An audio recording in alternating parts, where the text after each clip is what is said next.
Shri Annapurneshwari tours and travels channel చూస్తున్న ప్రేక్షకులందరికీ శుభోదయం. లాస్ట్ వీడియోలో కుంభమేళ మౌని అమావాస్యకి ఒకరోజు ముందే పోటెత్తిన జనం గురించి మాట్లాడుకున్నాం కదా. ఈ వీడియోలో మాఘమాస విశిష్టత గురించి తెలుసుకుందాం. కానీ అంతకన్నా ముందు మన ఛానల్ గనక సబ్స్క్రైబ్ చేసుకున్నట్లయితే ప్లీజ్ సబ్స్క్రైబ్ చేసుకోండి.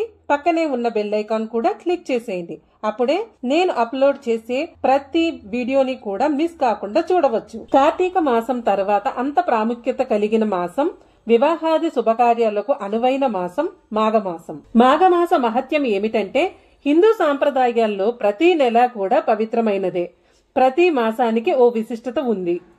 చాంద్రమానం ప్రకారం 11వ మాసమైన మాఘమాసం ప్రారంభమయ్యింది. ఇది ఈ సంవత్సరం అంటే 2025 జనవరి 30 నుండి మొదలుకొని ఫిబ్రవరి 28 వరకు ఉంటుంది. కార్తీక మాసంలో దీపానికి ఎంత ప్రాముఖ్యత ఉంటుందో మాఘమాసంలో స్నానానికి అంత ప్రాముఖ్యత ఉంటుంది. అటువంటిది ఈ మాఘమాస సమయంలో మహాకుంభమేళ అంటే 144 సంవత్సరాలకు ఒకసారి వచ్చే మహాకుంభమేళ ప్రయాగ్రాజ్ లోని త్రివేణి సంగమంలో స్నానమాచరిస్తే ఎంతో పుణ్యఫలం ఉంటుంది. ఈ నెలలో పరమేశ్వరుడు లింగ రూపం ధరించాడని పౌరాణిక గాథ. అంటే శివరాత్రి రోజున. అంతేకాకుండా చదువుల తల్లి సరస్వతీదేవి జన్మించింది కూడా వసంత పంచమి రోజు అయిన మాఘమాసంలోనే అని అంటారు. ఈ రోజు ఏ నక్షత్రంలోనైనా జన్మించిన పిల్లలకు అక్షరాభ్యాసం చెయ్యొచ్చు. ఇది చాలా మంచి రోజు. సూర్య భగవానుడు తన రథంపై సంచారానికి బయలుదేరతాడని కూడా విశ్వసిస్తారు. మాఘమాసం పుణ్యస్నానాలకు పెట్టింది పేరు అంటారు. ఈ మాసంలో మకర లగ్నంలో సూర్య భగవానుడు ఉండే సమయంలో చేసే స్నానాలకు విశిష్టత ఉంది. ఈ జలమంతా హరి పరిపూర్ణుడై ఉంటాడని, ఆ విధంగా విష్ణుమూర్తి దయకు పాత్రులు అవుతామని చెబుతారు. ఈ మాసమంతా తెల్లవారుజామున లేచి స్నానం ఆచరించడం అనేది నిత్యకృత్యం అంటారు. మాఘ శుక్ల త్రయోదశి నుంచి 3 రోజులు మాఘి అంటారు. కనీసం ఆ 3 రోజులు అయినా నది లేదా సముద్ర స్నానం చేస్తే చాలా విశేషం. మాఘ పౌర్ణమి అంటే మహామాఘి అంటారు. ఆ మహామాఘిలో నది లేదా సముద్ర స్నానం చేస్తే చాలా నెగటివ్ ఫోర్సెస్ వదిలేస్తాయట మనల్ని, అలా చెప్పబడుతుంది. మాఘం నిజానికి సౌరమాసంగా చెప్పబడుతుంది. ఇది సూర్య సంబంధమైన మాసం. ఎప్పుడైతే ఉత్తరాయణం మొదలవుతుందో సూర్యుడు ఉత్తర దిక్కుగా వాలి ప్రయాణం మొదలు పెడతాడు. తూర్పు మీద నుంచి ఉత్తరం వైపుకి వాలి ప్రయాణించేటప్పుడు భూమికి దగ్గరగా వస్తాడు సూర్యుడు.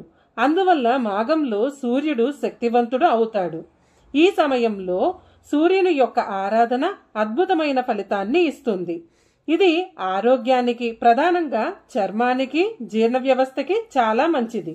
దీంతో పాటుగా గ్రహస్థితులలో కొంత మార్పు రావడానికి కూడా మంచి అవకాశాన్ని ఇస్తుంది ఈ మాఘమాసం.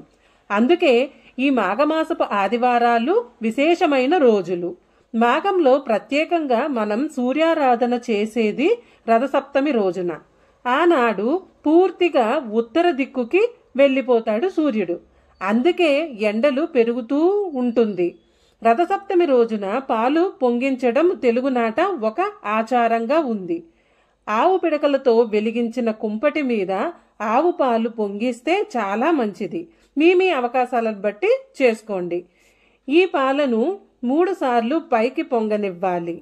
ఇలాగే ఆదివారాలు కూడా ఆవు పాలను పొంగించొచ్చు. ఇక మాఘ స్నాన నియమాలు. స్నానం చేయకుండా అగ్ని దగ్గర కూర్చోరాదు అంటారు.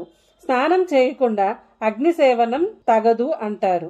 హోమం కొరకు వాహిని సేవించాలే కాని సీతము కొరకు కాదు అంటారు. అలాగే తిలల స్నానం. తిలలు అంటే నువ్వులు. నువ్వులు ఒంటికి రాసుకోవడం, తిల హోమము, తిల తర్పణం, తిల భోజనం, తిలదానం, ఈ 6 రకముల తిలలు పాపనాశకములు.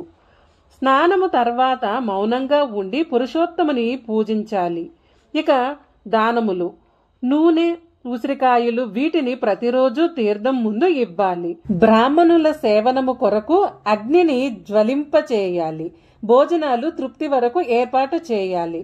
కంబలము, రత్నములు, వివిధ వస్త్రాలు, రవికలు కప్పుకొనుటకు వస్త్రాలు ఇవ్వాలి.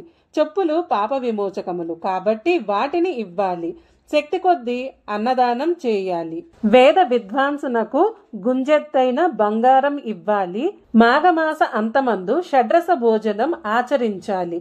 నిజానికి ప్రాతస్నానము పుష్యమాస శుక్లపక్ష ఏకాదశిన మొదలుపెట్టి మాఘ శుక్ల ద్వాదశిని గాని పౌర్ణమి యందు గాని సమాప్తి చేయాలి. ఇక ఈ మాఘమాసంలో పరమ పవిత్రమైన శివభక్తులు ఎంతగానో ఎదురు చూసే మహాశివరాత్రితో పాటు వచ్చే మాఘమాసంలో ముఖ్యమైన పండుగలు ఎప్పుడంటే వసంత పంచమి ఫిబ్రవరి 2వ తేదీన ఆదివారం రోజు, రథసప్తమి ఫిబ్రవరి 4వ తేదీన మంగళవారం రోజు, భీష్మాష్టమి ఫిబ్రవరి 5వ తేదీన బుధవారం రోజు, భీష్మ ఏకాదశి ఫిబ్రవరి 8వ తారీఖున శనివారం రోజు, మాఘ పూర్ణిమ ఫిబ్రవరి 12వ తారీఖున బుధవారం రోజు, సంకష్టహర చతుర్థి ఫిబ్రవరి 16వ తేదీన ఆదివారం, షటిల ఏకాదశి ఫిబ్రవరి 24వ తేదీన సోమవారం, మహాశివరాత్రి ఫిబ్రవరి 26వ తేదీన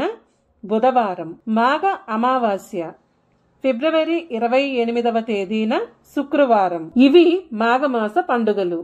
వీడియోని చివరి వరకు చూసినందుకు ధన్యవాదములు. సర్వేజన సుఖినో భవంతు.